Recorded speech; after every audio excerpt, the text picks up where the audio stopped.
Bonjour à toutes et à tous, j'espère que vous allez bien. On se retrouve pour le brief du lundi 15 juillet, il est 8h49. Aujourd'hui, on va parler donc des news économiques, du ratio long and short, du funding, open interest, des liquidations. On regardera ce qui s'est passé donc hier et ce qui est en train de se passer maintenant. Et on finira donc du coup par l'analyse technique de Bitcoin. Donc là, qu'est-ce qu'on a eu? On a eu surtout aucun setup pour short, donc je n'ai rien call. La zone était bonne selon moi, mais elle était bonne au moment où on était sur ces data ci. Au moment où on a eu ces datas, elle était bonne. La zone était parfaite. Au moment où on était là, elle était encore bonne. Mais au moment où on est arrivé ici, tout le monde s'est mis à short. Et donc, du coup, qu'est-ce qui se passe? Bah, on a un afflux de liquidités qui s'accumule, qui s'accumule, qui s'accumule. Et à un moment, bah voilà, on doit venir tout chercher. Et on a également du spot qui achète. Donc potentiellement, il peut y avoir une news qu'on a eue cette nuit qui peut avoir bougé le prix. Maintenant, à voir si jamais ça a eu un impact. J'en doute, mais pas impossible. Donc on a également, pas mal de liquidités à venir chercher juste ici. Ce que je pense, c'est que c'est un bull trap. À mon avis, on va juste mèche pour venir derrière Rodump. Maintenant, est-ce que on va venir chercher donc les liquidités qui sont là? Ça, c'est la grande question. Mais ce que je pense, c'est que je vais attendre un setup au-dessus de ces liquidités parce qu'à mon avis, on va avoir tout le monde. Tout le monde va passer boule quand on va prendre ça et on va venir tout rect. Donc ça, c'est le plus probable dans les plans. Normalement, on devrait laisser ce high tranquille. Mais voilà, à mon avis, on va mèche au-dessus de ça. On n'est pas à l'abri de venir mèche au-dessus également. Juste mèche. Et derrière, on trouve un setup et on peut partir. Donc l'idéal, ce serait quelque chose comme ça. Donc maintenant, ce n'est pas impossible que ça soit du pump only, mais à un moment, on va retracer, on aura notre setup et on pourra rentrer. Donc vous inquiétez pas, il y aura, faut juste de la patience. Et là, c'est actuellement vraiment les débutants qui sont en train de short maintenant. Et tous ceux qui shortent à partir de là sont vraiment les débutants ou les inconscients. Parce que clairement, bah, il n'y a aucun setup. Même en low time frame, il n'y a rien du tout. Des fois, il faut juste savoir regarder le marché. Là, il y avait pas de setup. On aurait pu le tenter à la limite ici, mais voilà, il y avait c'est pas un setup confirmé. On est en 3 minutes. Si jamais vous venez en 15, il y a rien du tout. C'est du up only. Donc, à la limite, celui-ci pouvait se tenter, mais voilà, on savait qu'il y avait énormément de liquidités ici à venir chercher. Donc moi, je l'ai pas tenté. Ici, on aurait pu, mais voilà, il y a pas non plus de changement de tendance. Il y en a un petit, voilà, mais derrière, c'est pas suffisant. Donc, clairement, voilà, moi, ce que je fais, c'est que là, je vais attendre un vrai setup en M15, voire H1, voire M30, on verra. Mais je pense qu'on peut target aisément les 63 800 à 64 500. Derrière, pouvoir potentiellement redump ensuite. Donc, on va voir en fonction des datas. Donc déjà au niveau des news économiques, cette nuit, on a eu le PIB annuel de la Chine qui est, en dessous de ce qui était prévu. Quand un PIB donc est en dessous de ce qui est prévu, en général, ça fait, diminuer la valeur de la monnaie et du coup, par conséquent, les gens se hedgent sur des assets à risque, potentiellement le bitcoin. Donc ça peut être un scénario qui peut être pris en compte. Est-ce que, parce qu'on a eu, le PIB, chinois qui a été en baisse, est-ce qu'ils se sont mis à acheter du bitcoin cette nuit? Je ne sais pas. Mais voilà, c'était à 4 heures du matin et si on regarde la chart à 4 heures du matin, on a eu quand même un joli pump.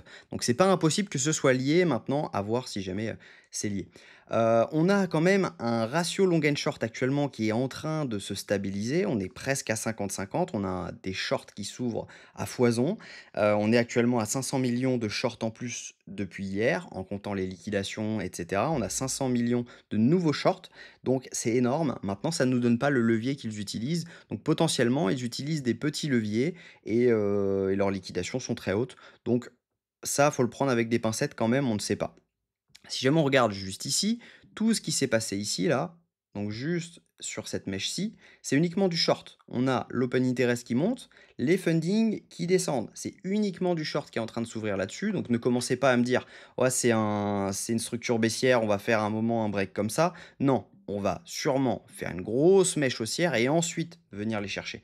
Donc attention à ça, n'allez pas short une structure parce que c'est un, setup, parce que, machin et cetera, c'est une pattern de retournement et cetera. Les gourous vous diront ça, mais ça n'en est pas une. Si jamais on regarde que les datas, sont complètement bull, bah, n'allez pas short ça. Oui, c'est possible qu'on fasse ça, mais voilà, à mon avis, c'est pour rebondir complètement. Ce n'est pas, une structure de top. C'est clairement, bah, voilà, à mon avis, on est limite, au milieu du move et on peut refaire un mouvement, de peut-être 1000 à la hausse pour venir vraiment liquider tout le monde. Donc même chose ici, là on avait pas mal de longues qui se sont ouvertes, si on regarde la charte. Même chose ici, on a eu pas mal de longues, donc on a quand même pas mal de liquidités à venir chercher au sud, donc je vous l'accorde, je suis 100 d'accord avec ça. Mais voilà, à mon avis, on n'a pas fini de liquider tout le monde. On n'est pas sur un top actuellement. Donc on a de grandes chances, à mon avis, de venir rebondir un peu plus haut. Si jamais on regarde ce qui se passe ici, là c'est sur Binance, on a uniquement du long qui s'ouvre, les shorts sont en train de se fermer complètement, si ça veut bien. Hop, les shorts sont en train de se fermer complet, on le voit. Mais voilà, c'est sur Binance, on a énormément de longs qui sont en train de s'ouvrir sur tout le niveau.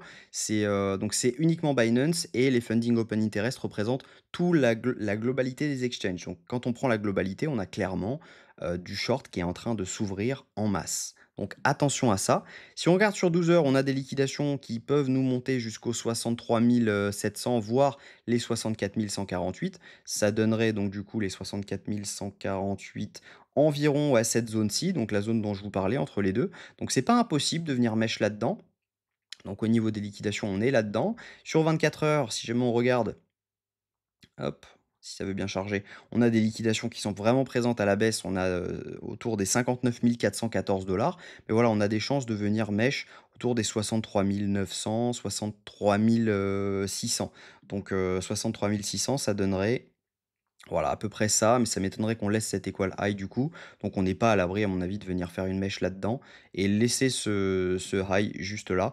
Et pourquoi pas derrière avoir un setup de short plutôt sympa.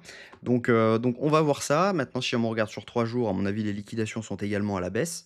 On a énormément de gens à venir chercher, sachant qu'on a liquidé tout ce qui était à prendre à la hausse. Voilà, tout ce qui est en bas.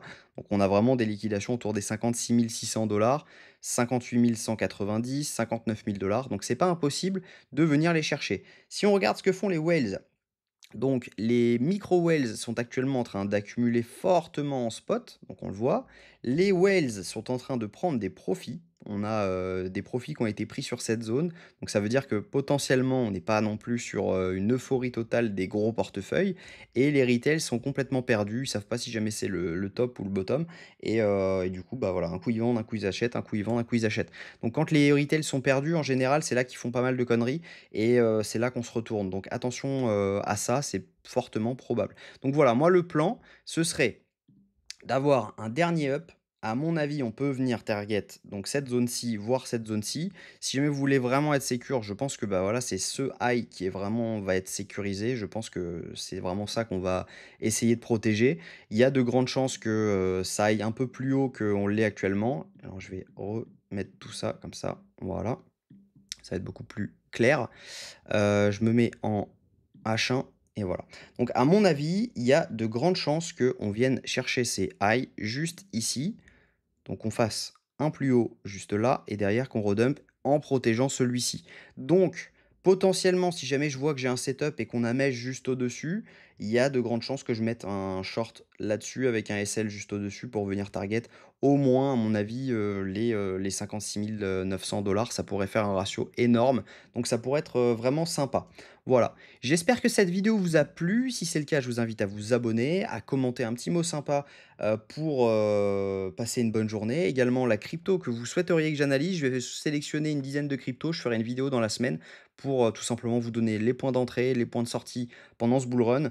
Et également mes zones d'accumulation dessus. Je sélectionnerai une dizaine de cryptos parmi les commentaires. Donc n'hésitez pas à le faire. N'hésitez pas à liker cette vidéo également et à vous abonner si jamais ce n'est pas encore fait. Passez une très bonne journée. Prenez soin de vous. À demain, même heure.